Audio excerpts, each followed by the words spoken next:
वक्त वो मौलाना फजल रहमान के हमरा मीडिया से गुफ्तगू भी करेंगे। गुफ्तगू करने के लिए वो पहुंचे हैं। इससे पहले वो मौलाना फजल रहमान के घर पहुंचे, वहां पर उनकी मुलाकात हुई, मुल्क की सियासी सूरत हाल पर बातचीत हुई। मौलाना साहब का घर आया था, मेरा सीनियर है, मेरा बाबा के साथ भी काम किया है। इसका पार्टी ने हमेशा पाकिस्तान पीपल्स पार्टी के साथ नेशनल इंटरेस्ट पे साथ मिलकर काम किया है। MRD के वक्त में भी हमने साथ मिलकर काम किया था। 18th अमेंडमेंट के रेस्टोरेशन के लिए हमने साथ मिलकर काम किया है। तो ऐसे होते हैं लेजिटिमेट ऑपोजिशन पार्टीज़ के दरमियान ताल्लुकात। और मेरा ये this is my privilege, my pleasure that मेरा नाना ने, मेरा अम्मी ने, मेरा पूरा ख़ानदान ने इतना अच्छा गुडविल रखा है बाकी सियासी ख़ानदानों के साथ कि हम सब मिलकर जहां हम कॉमन ग्राउंड ढूंढ सकते हैं। हम बहुत ज़्यादा इश्यूज़ पर मौलाना साहब और मैं शायद मैं एग्री कर सकता हूँ, लेकिन जहां हम कॉमन ग्राउंड ढूंढते हैं इंशाअल्लाह ताला हम उस पर काम करेंगे। मौलाना साहब आप मेरा सीनियर है। बिस्मिल्लाहिर्रहमानिर्रहीम। जनाब बिलावल भुट्टो जरदारी साहब, चेयरमैन पाकिस्तान पीपल्स पार्टी, आज मेरे घर तशरीफ़ लाए हैं। मैं उन्हें खुशामदीद कहता हूँ। हमारे बरखुरदार हैं, हमारे अज़ीज़ हैं और उनके वालिद साहब के साथ जिस तरह उन्होंने फरमाया हमारा एक ताल्लुक़ रहा है पाकिस्तान के कौमी मफाद में। जब भी कोई ऐसा मरहला आया है यकीनन हमने सब ने मिलकर उसमें किरदार अदा किया है। और अभी 2 रोज़ पहले जब यहाँ ऑल पार्टीज़ कॉन्फ्रेंस हुई थी तो उसमें भी हमने मिलकर एक मुत्तफ़क़ा एलामिया तैयार करने में किरदार अदा किया। पार्लियामेंट का इजलास हुआ, मुश्तरका इजलास, उसमें भी पाकिस्तान पीपल्स पार्टी ने बिल्कुल एक कौम के लिए कश्मीरियों के हक़ पे पूरी कौम को एक सफ़ बनाने में किरदार अदा किया। और कौमी यकजहती में जो ताउन पाकिस्तान पीपल्स पार्टी ने किया है मैं उसे अप्रिशिएट करता हूँ। और इंशाअल्लाह अज़ीज़ इसी तरह हम कौमी इशूज़ पर इंशाअल्लाह मिल बैठ कर बाहमी इफ़हाम व तफ़हीम के साथ मामलात को आगे बढ़ाएंगे।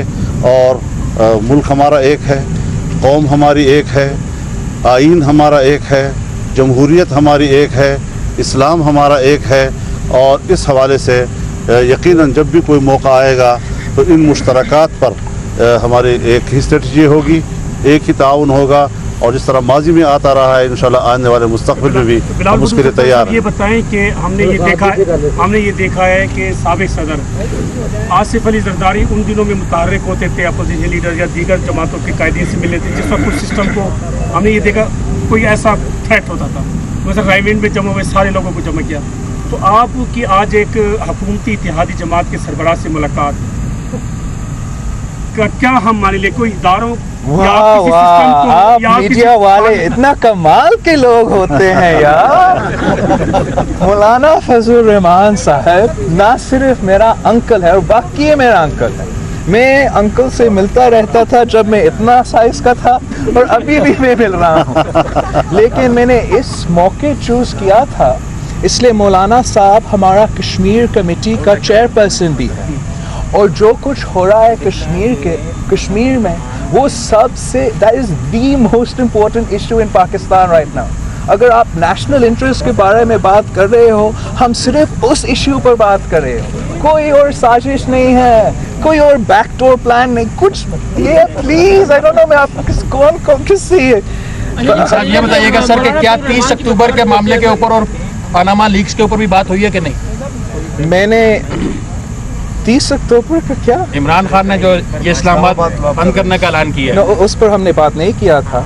लेकिन पनामा में मैंने सिर्फ इतना मैंने रिक्वेस्ट किया है मौलाना साहब से कि सेनेट में पाकिस्तान पीपल्स पार्टी और मुख्तलिफ जमहूरी पार्टी PTI भी ने एक बिल साइन किया था पनामा पे तो मैं रिक्वेस्ट कर रहा हूँ कि मौलाना साहब उसका गुड ऑफिसेज इस्तेमाल करके शाहिद नवाज शरीफ साहब को समझाए कि मुल्क की बेहतरी के लिए, कौमी यकजहती के लिए, नेशनल इंटरेस्ट के लिए अब इस इशू को जल्द अज जल्द अगर आप सॉल्व करते हो वो बेहतर हो। अच्छा इमरान साहब बताइएगा, आपने शेयर किया था जिसमें आपने अंकल अल्ताफ का, उससे पहले आप उनको गद्दार कहते रहे, कल आपने उनको ट्वीट शेयर कर दिया। आप नहीं समझते कि आपकी बातों में तजाद सामने आ रहा है? क्यों ऐसा? मैंने किसको गद्दार कर दिया? अल्ताफ हुसैन के पहले आपके मुताबिक मैंने कभी, मैंने एक minute I have to clear this, मैंने कभी भी नहीं, मेरा पूरा जिंदगी में मैंने कभी भी नहीं अंकल अल्ताफ को गद्दार कहा। अंकल अल्ताफ एक कराची का पॉलिटिकल रियलिटी था और है, मगर मैंने कभी भी अल्फाज उसके खिलाफ नहीं इस्तेमाल किया था। आप प्लीज़ मेरा मीडिया ऑफिस से पूछ ले। जैसे मैं सुन रहा था कल किसी ने कहा कि मैंने ये कहा है कि मोदी का जो यार है गद्दार है।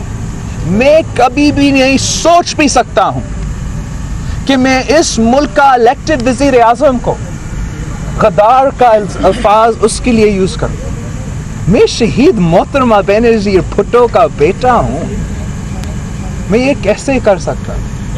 मैंने कहा था कि मोदी का यार को एक धक्का और दो, that too within the context of आपने उसको अपना घर में ले आकर, बेटी के शादी में ले आकर ये इमेज दिया था, लेकिन गद्दार का लफ्ज़ कभी भी नहीं इस्तेमाल करें। मेरा वज़ीर आज़म के साथ बहुत इख्तिलाफ़ात है। I disagree with him on his conduct of foreign policy, on his conduct of counter-terrorism, on his conduct in this state. But he is a patriotic Pakistani and he is a democratically elected Prime Minister of Pakistan. Dilawar ये बताएं कि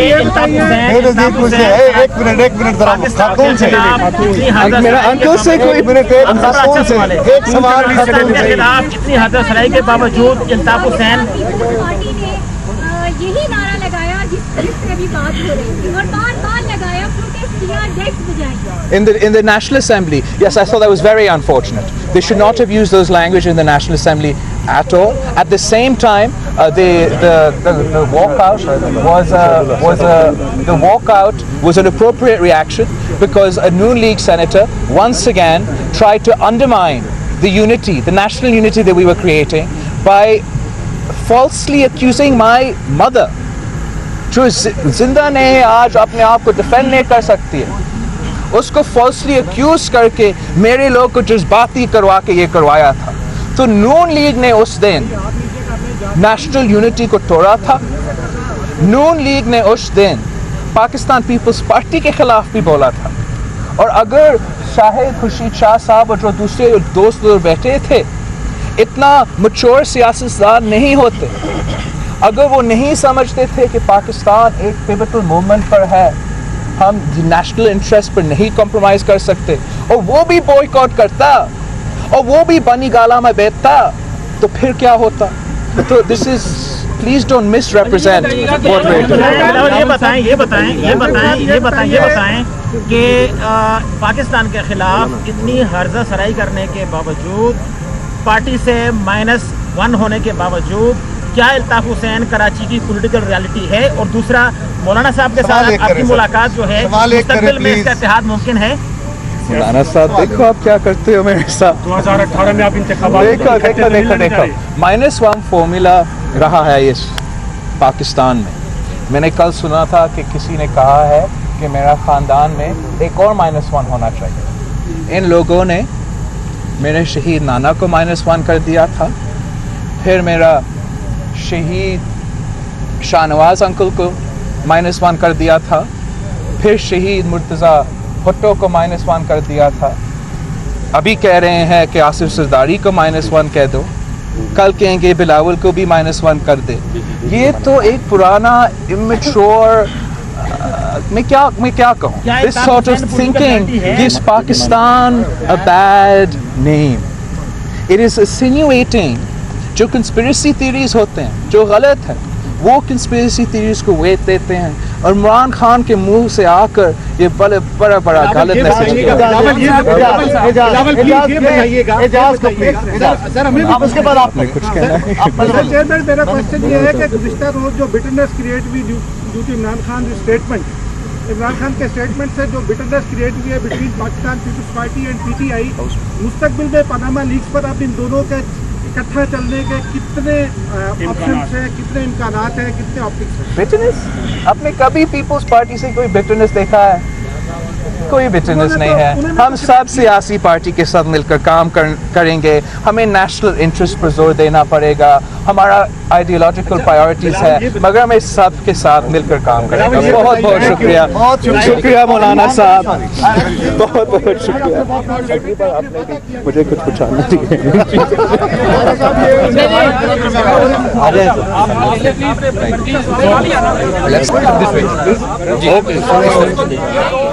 Pakistan Peoples party के chairman Bilawal Bhutto Zardari मौलाना फजल रहमान से मुलाकात के लिए उनकी रिहाइश गाह पर पहुंचे। उसके बाद मीडिया से गुफ्तगू की। घर आमद पर मौलाना फजल रहमान ने बिलावल भुट्टो का शुक्रिया अदा किया। बिलावल भुट्टो का कहना है कि कौमी मफाद पर फजल रहमान ने हमेशा पीपल्स पार्टी का साथ दिया और उनका कहना है कि कश्मीर कमेटी के चेयरमैन होने के नाते मौलाना फजल रहमान से मुलाकात हुई, जिसमें अहम अमूर और खास तौर पर कश्मीर पर बात हुई। बिलावल भुट्टो ने कहा कि दहशतगर्दी के खात्मे में मौलाना फजल रहमान का किरदार अहम है। बिलावल भुट्टो ने यह भी कहा कि भुट्टो खानदान ने हमेशा सियासी खानदानों से अच्छे ताल्लुकात रखे।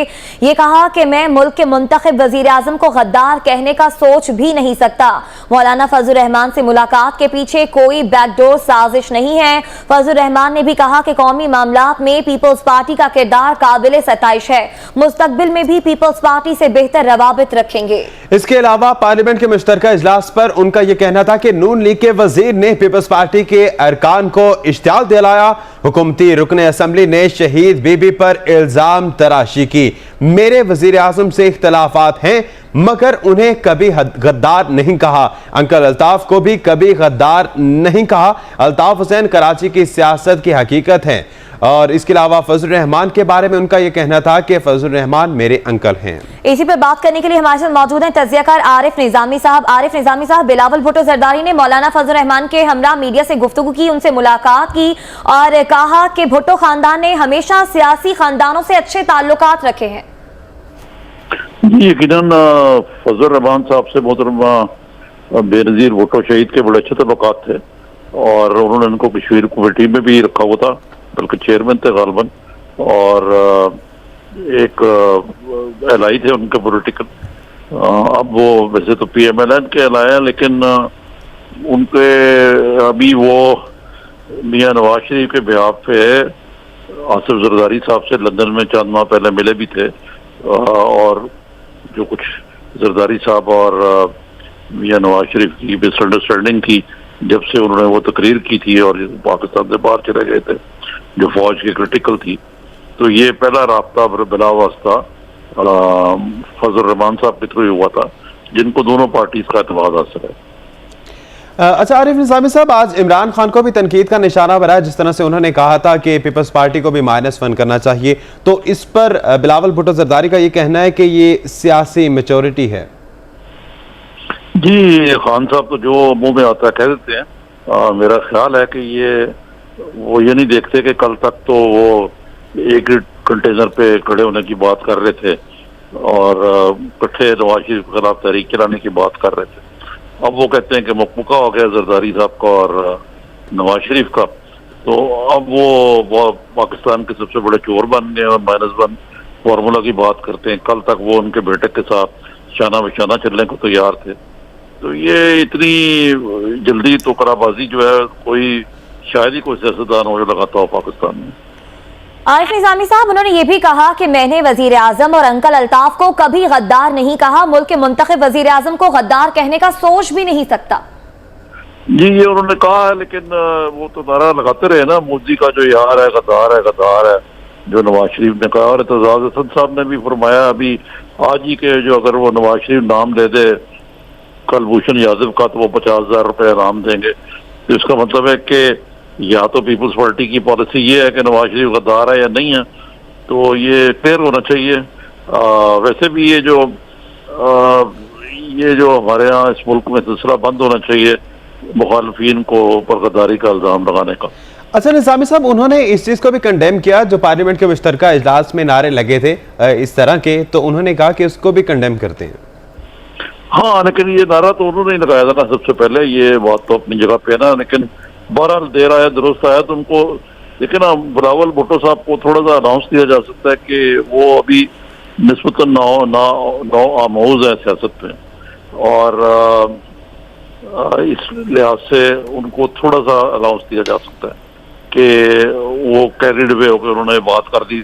ये फिर इलेक्शन के अंदर हर किस्म की बात होती है, लेकिन मियाँ ये जो इमरान खान साहब है तो 20 साल से इस देश की तैयारी कर रहे हैं, इनको जरा ज्यादा एहतियात से काम लेना चाहिए। जी शुक्रिया आरिफ निजामी साहब।